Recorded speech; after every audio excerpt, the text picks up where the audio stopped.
बिस्मिल्लाहिर्रहमानिर्रहीम। अस्सलाम वालेकुम। उम्मीद है आप लोग खैरियत से होंगे। आज हमने देखना है प्रेसी राइटिंग को। इसके अंदर तीन चार मेजर चीज़ें हैं। पहली चीज़ हमने देखनी है कि प्रेसी होती क्या है। नंबर 2 पे इसकी ज़रूरत क्या है। किसी भी एग्ज़ाम के अंदर इसको बाकायदा एक बड़ा इम्पोर्टेंट क्वेश्चन के तौर पे जो है वो ऐड किया जाता है।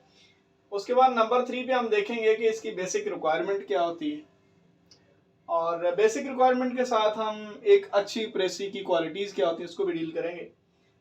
नंबर 4 पे हम देखेंगे इसका प्रोसीजर क्या होता है। तो जी अपनी बात का आगाज करते हैं। सबसे पहले तो अगर आपने हमारा बैच ज्वाइन नहीं किया जिसके अंदर प्रॉपरली तहसीलदार के का जो इंग्लिश पेपर है और बाकी जो 3 पेपर्स होंगे, यानी टोटल 4 पेपर्स हैं तहसीलदार के, तो सारा जो सिलेबस है वो हम कवर करेंगे। अगर आपने ज्वाइन नहीं किया तो इसी वीडियो के डिस्क्रिप्शन बॉक्स में आप अपना ईमेल लीव कर दें, या फिर दिए गए व्हाट्सएप नंबर पे जो टॉप पे आपको नज़र आ रहा है उस पर आप जो है वो अपना ईमेल एड्रेस सेंड करें तो आपको रजिस्ट्रेशन फॉर्म और व्हाट्सएप ग्रुप का लिंक आ जाएगा। ठीक है। पहली चीज, व्हाट इज प्रेसी। कुछ लोग तो चलें जिन्होंने 200 नंबर की इंग्लिश पढ़ी हुई है ग्रेजुएशन के अंदर, उनको तो आइडिया है। कुछ लोग ऐसे हैं लाइक इंग्लिश के कुछ सब्जेक्ट्स होते हैं जिनमें 100 नंबर की इंग्लिश है तो उसके अंदर प्रेसी नहीं होती। ठीक है।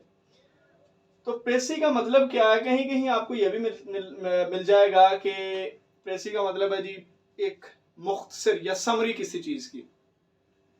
किसी हद तक ये डेफिनेशन ठीक है, लेकिन प्रेसी एक टेक्निकल ऑपरेशन के बाद बनती है। किसी भी पैराग्राफ का एक टेक्निकल ऑपरेशन होता है और उसके कुछ स्टेप्स भी हैं, उनके ऊपर भी हम बात करते हैं। तो वो एक स्पेसिफिक पैराग्राफ किसी भी बड़े पैराग्राफ से जो हम निकालते हैं उसको हम प्रेसी कहते हैं। तो वो कैसा होता है उसके ऊपर बाद में बात करते हैं। तो इसकी ज़रूरत क्या है। जाहिर है जब आपको सिविल सर्वेंट लगाना है तो वहाँ बहुत सारे बड़े बड़े केसेस होने, बड़े बड़े डॉक्यूमेंट होने हैं, तो आपने थोड़े वक्त के अंदर मेन आइडिया निकालना होता है, मेन जिस्ट या फिर क्रक्स निकालना होता है बात का। या फिर अगर कोई कंप्लेनेंट है तो उसकी 5 मिनट की तकरीर सुनने के बाद या उसकी शिकायत सुनने के बाद आपने असल बात जो है वो पकड़नी होती है। तो इस चीज़ की प्रैक्टिस करवाने के लिए ये एक क्वेश्चन रखा जाता है, आपकी कॉम्प्रीहेंशन चेक करने के लिए या आपके कॉम्प्रीहेंशन लेवल को चेक करने के लिए। रिक्वायरमेंट्स को हम एक अच्छी प्रेसी की क्वालिटीज के साथ डील करेंगे। प्रोसीजर क्या होता है, आपने जो पैराग्राफ देखा उसकी आपने सबसे पहले करनी है रीडिंग। 2 रीडिंग्स होती हैं। पहली reading for the sake of reading होती है, दूसरी में आपने स्किमिंग एंड स्कैनिंग करनी होती है। स्किमिंग कहते हैं मेन आइडिया निकालने को, स्कैनिंग कहते हैं मेन पॉइंट्स निकालने को। तो ये दोनों काम आपने सेकंड रीडिंग में कर लेने हैं। फिर आपने एक थर्ड रीडिंग करनी है अपनी करेक्शन के लिए। ठीक है, कि अगर आपका आइडिया जो आपने निकाला है या मेन पॉइंट्स जो निकाले हैं, क्या उन आइडिया और मेन पॉइंट के दरमियान कोई कनेक्शन बनता है। नेक्स्ट है जी रफ ड्राफ्ट। आपने जो मेन पॉइंट्स बना दिए उन पॉइंट्स को मिलाकर आप एक पैराग्राफ बना लें। उस पैराग्राफ के ऊपर एक ऑपरेशन करें। ये ऑपरेशन क्या होगा फिर इसके ऊपर भी बात करेंगे। अच्छा, फाइनल ड्राफ्ट बना दें तो ये आपकी प्रेसी तैयार हो जाएगी। यहां एक छोटी सी मैं बात आपके साथ करना चाहता हूं, उसके बाद हमने एक अच्छी प्रेसी कैसी होती है और उसके अंदर क्या क्या चीजें होनी चाहिए क्या नहीं होनी चाहिए उसके ऊपर हम बात करेंगे। आपको एक पैराग्राफ आ गया, आपने उस पैराग्राफ की पहली रीडिंग की for the sake of reading, या आप कोई आइडिया लगाने की कोशिश करेंगे किस चीज के बारे में राइटर बात कर रहा है, एग्जामिनर।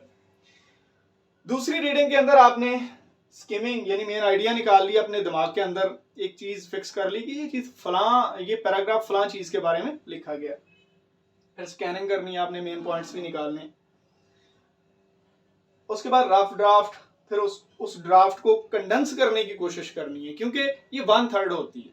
प्रेसी जो होती है ये एक्चुअल पैराग्राफ से 1/3 होती है, तो उसको आपने कंडेंस भी करना है। वो कैसे कंडेंस करना है उसकी बात कर लेते हैं। फिर उसके बाद आपने प्रेसी का ऑपरेशन और फाइनल ड्राफ्ट। आ जाए जी यहाँ पे। तहसीलदार का जो इंग्लिश का पेपर है उसका क्वेश्चन नंबर 2 है, इसको प्रैक्टिकली भी हम परफॉर्म करेंगे नेक्स्ट वीडियो के अंदर, क्योंकि ये एक लंबा जो है एक प्रोसेस बन जाता है और फिर इसका मेन आइडिया भी देना होता है। तो मैंने सोचा कि एक लंबी वीडियो बनाने से पहले, लंबी वीडियो की आप 20-25 मिनट की वो बन सकती है, और क्योंकि उसके अंदर हमने एक प्रैक्टिकली एक पैराग्राफ को ऑपरेट करके एक प्रेसी बना के दिखानी है। तो बहुत सारे स्टूडेंट्स ऐसे हैं जिन्होंने प्रेसी का नाम सुना होता है, लेकिन उनको इतना आइडिया नहीं होता, या फिर प्रैक्टिकली किसी ने करवाया हुआ नहीं होता, तो उनके लिए मसला बन जाता है। बातें इधर उधर से वो सुन लेते हैं, वीडियोस भी देख लेते हैं, जिस तरह मैंने अब तक जितनी बातें की हैं या ये वाली बातें उन्होंने हर जगह से पढ़ी हुई होती हैं, लेकिन उंगली पकड़ के उनको चलाने वाला कोई नहीं होता। तो हम ये काम भी आपके साथ करेंगे, आपको इंशाल्लाह फिशिंग सिखाएंगे, आप अपना काम खुद कर सकेंगे। तो यहाँ पे एक और रिक्वेस्ट है कि अगर आप चैनल आपने सब्सक्राइब नहीं किया तो इसको सब्सक्राइब भी कर लें और अपने दोस्तों के साथ लाजमी शेयर करें। देखें जी, पता नहीं कौन हार्ड वर्कर निकल आना है और किसने मेहनत करनी है और किसने कामयाब हो जाना है, और उसकी दुआएं आपके हिस्से में, हमारे हिस्से में, और जो लोग यहाँ दूसरों को कनेक्ट कर रहे हैं सबके हिस्से में आएंगी। तो कोशिश किया करें आगे से आगे किसी भी काम की चीज को फैलाया करें, किसी के काम आ जाएगी। अच्छी प्रेसी क्या होती है? अ गुड प्रेसी शुड बी, या शुड कंसिस्ट ऑफ किन किन चीजों पे?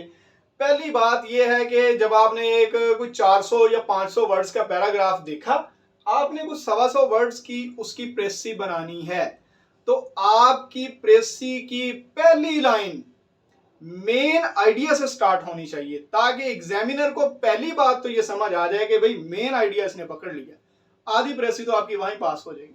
अगर आपने मेन आइडिया ना पकड़ा तो भाई मुश्किल है काम। दूसरी चीज, अच्छा अगर आपने मेन आइडिया पकड़ लिया है और पहली लाइन में नहीं दिया, तो भी एग्जामिनर को क्या पता लगेगा कि आपने मेन आइडिया पकड़ा है या नहीं पकड़ा? आपने जो चीज काम की पकड़ी है, जहां जहां उसको आपने प्रेजेंट करना है कर देना है। पहली बात, स्टार्ट होनी चाहिए प्रेसी मेन आइडिया से। दूसरी चीज, 1/3 ऑफ ओरिजिनल पैसेज होनी चाहिए। इससे ज्यादा हार्डली आप कोशिश करें, मुश्किल चीज है वैसे, exactly 1/3 word by word count करना मुश्किल होता है, क्योंकि 10-20 वर्ड आगे पीछे हो सकते हैं। अगर 500 वर्ड्स की है तो आपको जाहिर है 125 बनता है, तो चलें 140 तक चले जाएं, इससे आगे ना जाएं, ठीक है। और अगर शॉर्ट में आ जाएं तो 110 से नीचे ना आए, कोशिश करें 10-15 अप एंड डाउन कर सकते हैं आप। उसके बाद है जी, ये तो चले काम की चीजें होगी जो उसके अंदर होनी चाहिए। एक दो चीजें वो भी बता दी गई हैं जो नहीं होनी चाहिए, और एंड पे सबसे इंपॉर्टेंट बात आपको बताई जाएगी, एक्सक्लूड एग्जाम्पल्स। अब अगर कहीं पे लिखा गया है कि सूरज निकल रहा था, परिंदे बोल रहे थे, और इसके अलावा ठंडी ठंडी हवा चल रही थी, तो इस सब को हम सिंपली कह सकते हैं कि इट वाज अ मॉर्निंग, ठीक है, अ गुड मॉर्निंग कह लें, बजाय इसके कि सारी चीजों की एग्जांपल्स दे दे कि ये ऐसे हो रहा था, ये ऐसे हो रहा था, ये ऐसे हो रहा था, ये ऐसे हो रहा था। आप सिंपली इसको एग्जांपल्स को एक्सक्लूड कर दें। डू नॉट एग्जिस्ट, अपनी जात को इसके अंदर अपने मशवरे देने की कोशिश ना करें। जो एग्जामिनर ने, जो पेपर सेटर ने लिखा है उसकी ही जुबानी सादा जुबान में आपने बात करनी है 1/3 में। अपनी तरफ से मशवरे नहीं दे देने के, अच्छा ये 6 लाइनों की बात मैं 1 लाइन में कर देता हूं और आप आइडिया ही चेंज करके रख दें, इस तरह नहीं करना। जो बात उसने की है उसी को रिफ्रेज करना है 1/3 में, ना कोई आइडिया मिस हो, ना आपने अपनी तरफ से कोई मशवरा शामिल करना है उसमें। आपको बहुत कुछ आता है, लेकिन जो बात बताई गई है उसके अंदर उसकी कोशिश कीजिए कि उसको आप रिफ्रेज कीजिए। यानी जो एग्जामिनर ने कहा है उसी को आपने 1/3 देना है, को अपनी तरफ से ना ऐड करना है, ना उसका कोई मेन आइडिया स्किप करना है, ठीक है।